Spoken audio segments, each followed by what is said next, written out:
போன வீடியோல lemon juice and இளநீர் பத்தி பார்த்தோம்.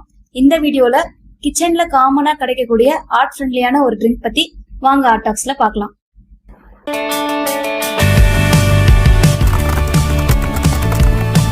Can buttermilk actually help our heart?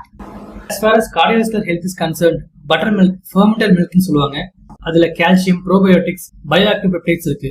Lacto ட்ரைபெப்டைட்ஸ் சொல்லுவாங்க. அது ஏசி இன்ஹிபிட்டரி எஃபெக்ட் இருக்கிறதுனால சிஸ்டாலிக் பிளட் பிரஷர் குறைக்க யூஸ் ஆகுது.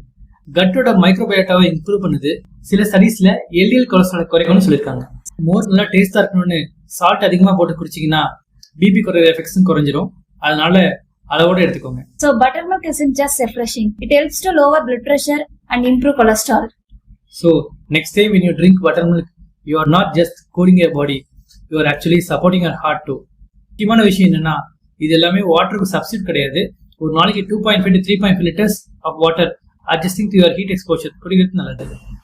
அப்ப எல்லா பேஷண்ட்டும் இதே அமௌண்ட் வாட்டர் குடிக்கலாமா? Heart failure patients, kidney disease patients, patients on diabetics, இவங்க எல்லாருக்கும் இண்டிவிஜுவலைஸ் ஹைட்ரேஷன் கைட்லைன்ஸ் இருக்கு. அதுபடி ஃபாலோ பண்றது நல்லது.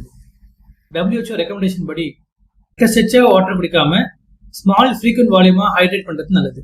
ஸோ நானும் ஹைட்ரேஷன் ஃப்ளூயிட்ஸ் நிறைய எடுத்துக்கிறேன்னு சொல்லிட்டு சுகரி கூல் ட்ரிங்க்ஸ் அதிகமாக குடிக்கிறத அவாய்ட் பண்ணுங்க. இந்த மாதிரி யூஸ்ஃபுல் இன்ஃபர்மேஷனுக்கு எங்களோட பேஜை ஃபாலோ பண்ணுங்க.